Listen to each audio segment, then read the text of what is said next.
get started. All right, the recording's on.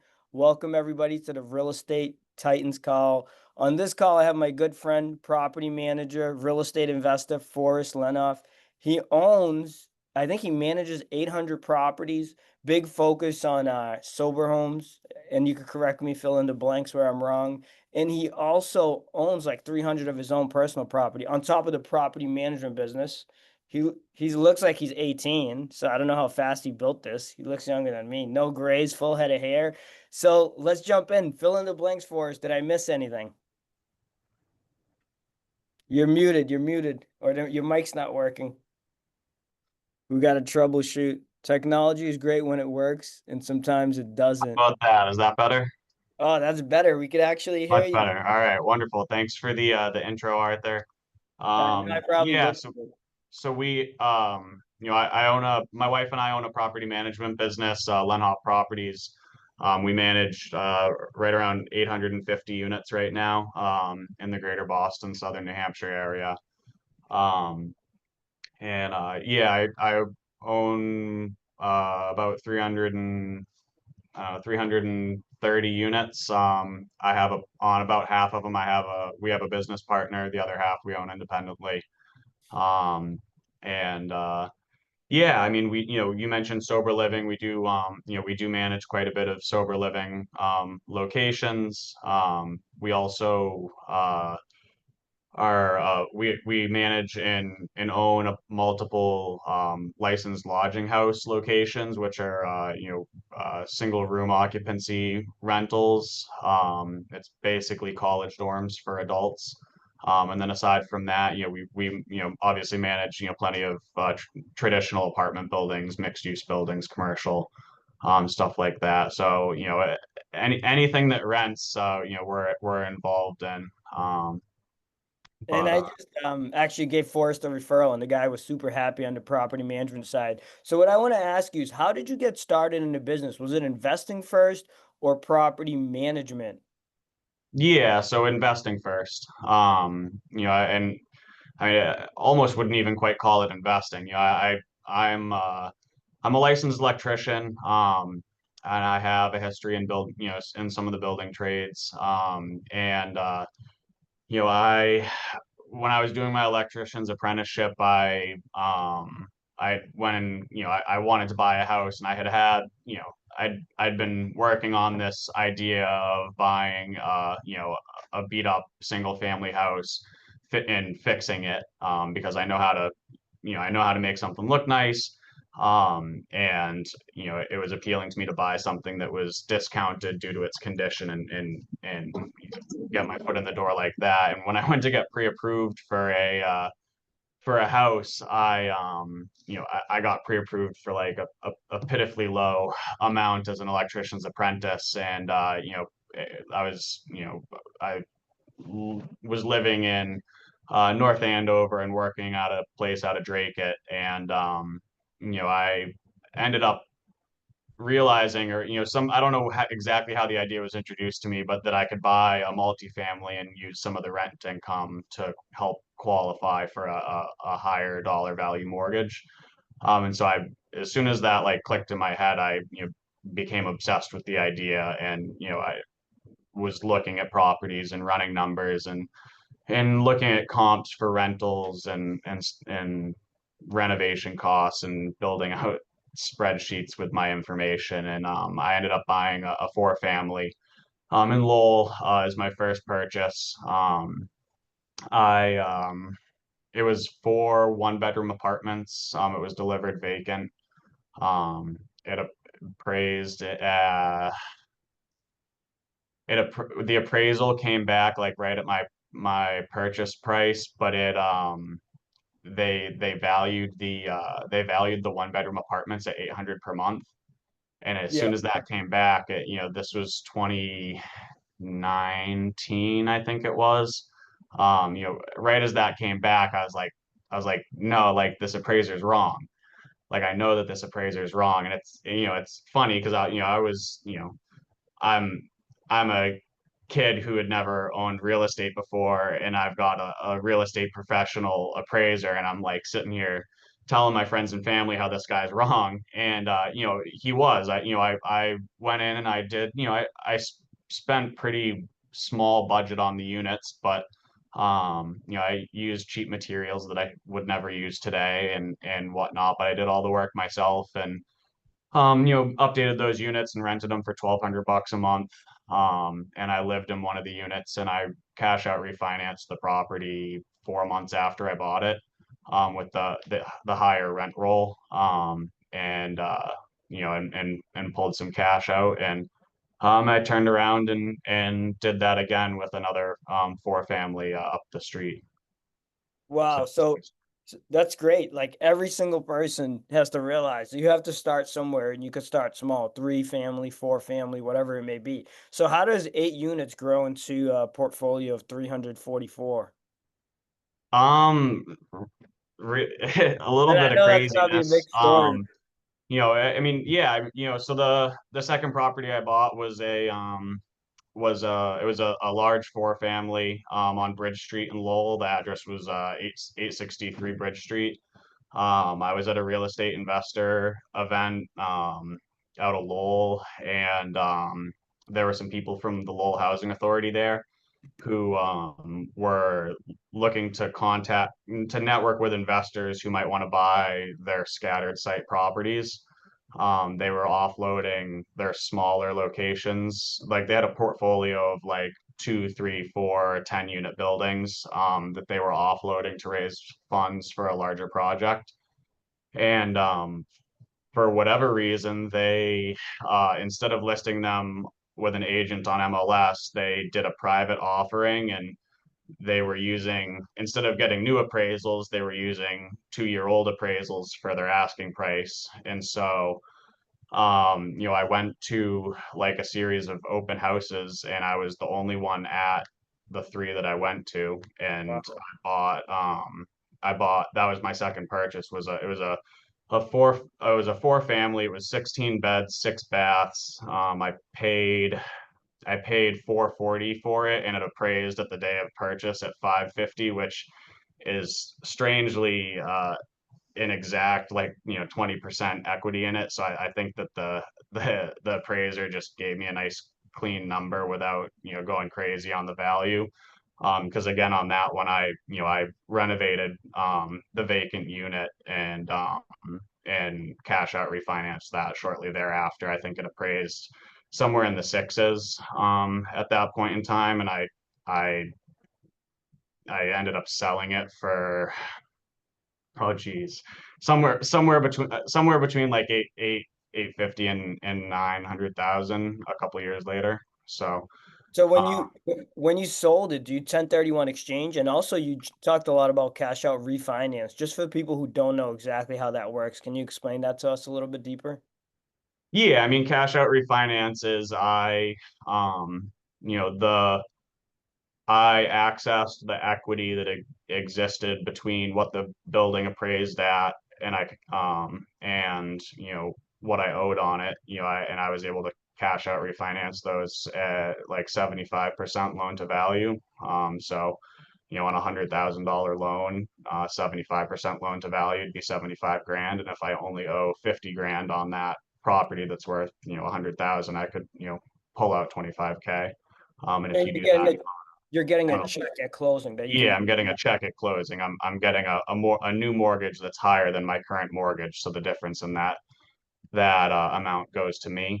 And I just have a new larger loan on it. And so 100,000 is a nice easy round number, and if you multiply that a few times, you can walk away with a pretty good chunk of change. And I did that and used it to reinvest in other stuff.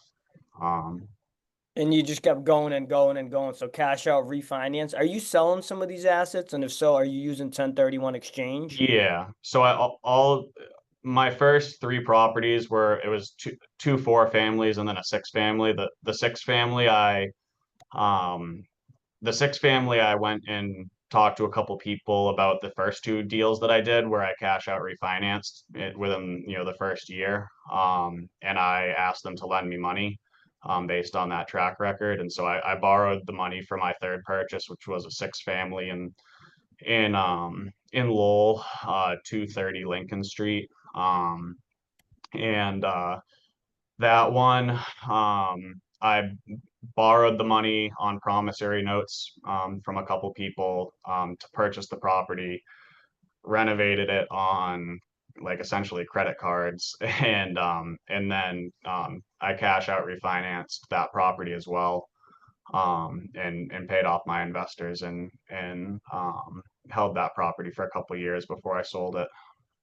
So it seems like one of the things that I'm hearing, like you're always going for it and you're stepping up and you're buying more. And like, where did you get the confidence? Because a lot of people that have never invested in real estate don't know what they're doing. Like, how do you know that this is going to work out? Have you been studying the numbers, just looking at deals? Do you have a mentor or is it a partner? Like, what encouraged you to keep going and buying all this real estate? Um, I mean, definitely running the numbers. I mean, I like spreadsheets. I like information. So, like I mentioned before, I even bought my first property.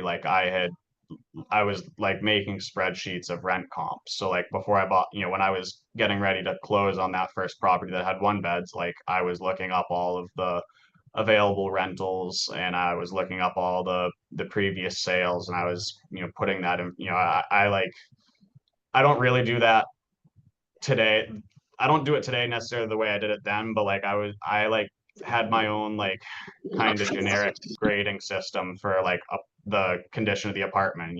Like these weren't luxury apartments, so I kind of pushed those off to the side. But you can take a look at some pictures and see, is the apartment a dump? Is it just freshly painted, or is there new cabinets and granite counters? And so I was putting together information like that, and so if everybody's renting apartments at this value and I can buy a building and do the same thing, once you understand how like the appraisers and the markets are valuing buildings and you can plug numbers into that same valuation system, you can have a pretty good idea of what something will be worth today and what it'll be worth, when you do what you think you can do to it. And there's always some buffer room. And there's normally like I normally have like more than one exit strategy. Like I mentioned on most of these that I refinanced them first, and like that's great if you have enough equity in the property to do that, but like it's also possible that you don't build enough equity to really, to refinance too much, or maybe like you buy a prop like I bought a property that I borrowed some private money on, and maybe I it made more sense to sell it and pay everyone off and walk away with some cash instead of refinancing it. Like there's multiple exits. But So by multiple exits, you mean like you could do a 1031 exchange, you could cash out, refinance, you can obviously keep it in your portfolio. Though, yeah, so you see what yeah, makes more exactly. I sense. mean, like cash out refinancing is great, but sometimes you might just decide to sell a property and use that money. But you mentioned 1031 exchanges and those first three buildings. Those first three buildings I did. Well, two of them I 1031 exchanged. One of them was a primary residence that I lived in for more than 2 years. So I didn't have to pay the tax on the gain because it wasn't over the top amount. And when in this process do you start the property management business? And I know you have a big focus on sober living. So talk to us about that because I feel like that generates a lot of cash flow, and that's probably one of the reasons you're doing that. Not a lot of people want to manage that because it's difficult. Yeah, I mean, so we started the property management business after buying the third property. So we were up at when I say we, my wife and I, we were up at 14 units, including the one we lived in. And the six family that we bought was there were only 2 units occupied out of the 6 unit building, and it was so there was a lot of like management of projects, and then a lot of 4 units of leasing to do and all that in addition to our other stuff. And we enjoyed it and said, why would we hire somebody to do something that we love to do and do well? And so we decided to build a system out, and we built out a system, and we had started offering that to other people, and grew from there. And so that was when we started the property management company, and the first year was really slow, and the second year was you know marginally faster, from growth. And by year three, we developed a bit of a reputation and started to receive word of mouth referrals, and it's just grown from there. And you know we bought we bought our first building in Lawrence, with a 1031 exchange from well, we bought our first building in Lawrence. It wasn't with a 1031 exchange, actually. And that was a rooming house. So it was commercial on the first floor and room rentals on the second and third floor. And that's where our management offices, one of our management offices, are today. And that was a huge value add project. The place was a dump. Most of the tenants were non-paying. There was drug activity. It was bad. We went in and have turned the building around. The 12 months prior to our purchase on that building, there were 700 911 calls to that property address. And today there's nothing. Your average routine, medical call might happen, but there's not that level of of activity at the building, anywhere close to it. And the community has noticed, the city's noticed, and that only helps with our reputation. You mentioned sober living. um, you know, yeah, there's money to be made in sober living, but it's another form of rental, and it's a really nice opportunity to make a huge difference in people's lives. Where there's plenty of people that are in sober living just for the money, and it's pretty easy to pick out who those people are. You might read articles in the paper about them, and the poor programs that they run. And that's not what we do. And I say we because again, my wife and I are partners, but that's her part of the business. She runs that. We run state certified homes, and have had the opportunity to help a lot of people. It is a for-profit business. It is a type of rental property, but it's very different, on a personal, like on an emotional level, than dealing with just your regular old tenant. Absolutely. Another question I have is how are you finding these deals? Are you buying them on MLS? Are people just bringing you deals because they know you have the ability to buy and you know how to manage? Are you finding them through your property management business? Where are these deals coming from? Mostly just networking. I mean, the first really the first property that we bought, the first property that I bought, that four family, I mean, that was like just a straight MLS deal. But aside from that, it's just been networking. I mentioned my second deal came from going to an investor meetup, and speaking with someone from Lowell Housing Authority. Like, I never would have got that deal had I not shown up. And like, was it a very lucky deal to stumble across? Something that has 20% equity at purchase, and has way more. Like, yeah, it's lucky, but like, I also showed up to, I showed up to regular events. I talked to people all the time. Like, if I wasn't doing the work on that end, like, I never would have had that, the opportunity to have that deal come across my plate. And the third deal, the sixth family, it was another investor that I later partnered with, who was like, oh, I was talking to somebody that has a property in Lowell that I wasn't interested in because I don't know that market. Like, do you want to go look at it? And so that was the third deal. And then I think the one in Lawrence that we bought, I don't even know.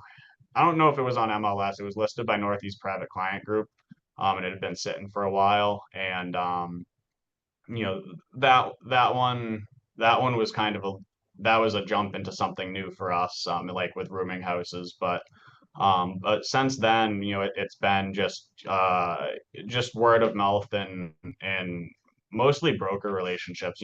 Working with different real estate agents, um, you know, both as a property manager and as an investor. They know that I'm somebody that they can come talk to about a deal that they're working on, to see if like myself or one of my clients might be interested in that. Yeah, that makes perfect sense. I always talk about this call on this calls is like real estate agents usually find the deals first, right? Whether it's a Yeah. multifamily or a flip or any kind of opportunity. So when they find those deals, you've built such a great relationship and a reputation that they're saying, "Hey, Forrest, what do you think of this? Would you buy this?" Mhm. So a lot of times you're probably not even competing, right? You're getting first dibs on a lot of these great deals that aren't on MLS. Sometimes, yeah. Awesome. If somebody's thinking about starting or getting into the business of buying, multifamilies, but they're just too scared, they don't know where to start, the risk is too much, what would you recommend in terms of like how to build up that confidence to get started in real estate, investing specifically? Yeah, obviously I'm a big advocate for an owner occupied multifamily. It can definitely feel like a backward step for somebody that might already own a single family house, and I can definitely see that, but I can't really uh I wasn't in that situation, but if like I would my two options at that point in time were like I could rent an apartment in a multifamily building, or I could buy a multifamily building and live in the apartment. And even if that's like the only investment that I ever did was buy that four family, and I still lived there today, which is a great building. If I didn't have kids, I wouldn't have moved. But like even if I just only bought that and I went and worked my job as an electrician, and lived there, like I was living there rent free. The three units paid for the mortgage, they paid for the taxes, they paid for the insurance, and gave me a little bit of extra cash at the end of the day. So even if I only did that one thing, like there's like, is there risk there? Like, yeah, I guess there to some level there's risk. Like, things certainly can go wrong. Like, could all three tenants stop paying the rent at the same exact time? Like, hypothetically speaking, yes, but the chances of that happening are super low.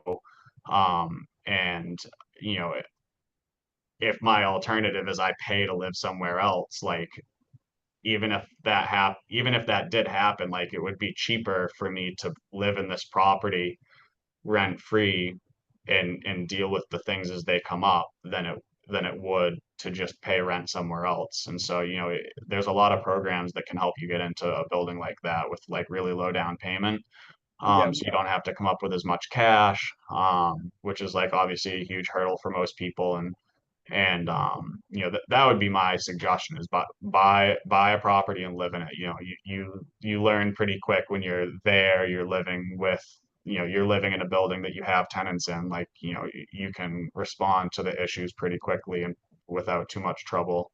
It's not like you have to drive 45 minutes to go see your rental property. Like you're there and you're in it. Yeah. And you're a big multifamily guy. We talked a lot about on these calls, previous calls, like some people like multi, some people like, vacation homes, single family rentals, condos, whatever. Why multifamilies for you? Um, as opposed to like I a single family. Or some people buy condos or they buy, different stuff. Yeah, I mean, condos have their own set of like additional things with the HOAs and all that. There's off, there's certainly there's certainly nice opportunities for like a flip in a in a condo, but I mean, I'm not personally like I wouldn't buy a condo as a buy and hold rental property. I mean, if somebody offered me if somebody offered me a condo at a 50% discount of what it's worth, like obviously I'd take that and it could make sense as a rental. But I mean, I'd probably just sell it and use the cash for something else. I'd rather have the scale of a multifamily over, like your margin on like the even if your margins are good on a condo, like your cash flow is still going to be pretty small. Like a condo is only worth so much, so even a big margin on a lower dollar value property is not going to be a huge cash flow. So I'd rather go and use that same money to buy a multifamily, ideally like a distressed multifamily, and have a little bit of scale there. Um, It, what, Obviously higher threshold of entry for a multifamily, but I mean, if you're just starting out, a condo could work. and it's a lower dollar value to get in. What's the biggest size deal you ever bought in terms of units? Um, Back December 6th of 24, we purchased two buildings as part of the same deal in Salem, Mass. It was an $8 million purchase price for about 80 units. Um, it's on Route 1A in Salem. So we've got let's see, two buildings. One of them is 21 room rentals with shared bathrooms. One of them is 57 room rentals. Three-quarters of those are suites with private baths, kind of like a hotel room. Um, and then on the first floor, there's commercial. So I've got four commercial tenants. And then part of the purchase was a laundromat that was included in the sale that we own. And then we have another commercial unit is where our second management company location, office location is. So Oh, that's the biggest deal that I've done to date. And then earlier, um, was it last June, I think it was, um, of 24, we did a 1031 exchange, and purchased 76 room rental units in Lawrence, for 4.4 million. that's awesome. That sounds like a big deal and a great score. What books or podcasts or networking events do you recommend to people just getting started or people that want to take their investing to the next level? Oof. Um, Yeah, you got to hit you with the hard questions at that. yeah, I mean, I spent a lot of time on Bigger Pockets originally. And just scrolling through, just reading the posts, just reading what people were talking about. um there's a bunch of different networking events that I've been to. One of them is the like this there's simplified meetups. They The one that I've gone to mostly is in Lowell, but they have them all over the place. um, that's a good meetup. There's also N NERIA. It's like the New England Investors Real Estate Association, I think. Um, or yeah, New England Real Estate Investor Association. So that one meets in I think it's Chelmsford. Um, but they've moved around a couple times. But that's a much smaller group of an it's a smaller meetup, but it's got some real quality active real estate investors that go to it. Awesome. It's almost 10 o'clock. Any last final words of wisdom in terms of, to people that want to get started and whether they want to grow a portfolio as large as yours, or maybe they just want to get started on a smaller scale? Like, what do you recommend for real estate investors? Know your numbers. If you don't, if you are not confident about the numbers that make up a deal, then you're shooting in the dark. A deal can look good, but when a deal can visually look good, but that's an emotional response. You gotta be sure of your numbers and make decisions based off your numbers. Otherwise you're just kind of shooting from the hip and making a decision based off emotion. All right, awesome, great stuff. Another amazing real estate interview brought by Real Estate Titans. I hope you guys enjoyed it. Like I said, it's going to be turned into a podcast. I'll send it to everybody, YouTube channel as well. I'm going to stop the recording now.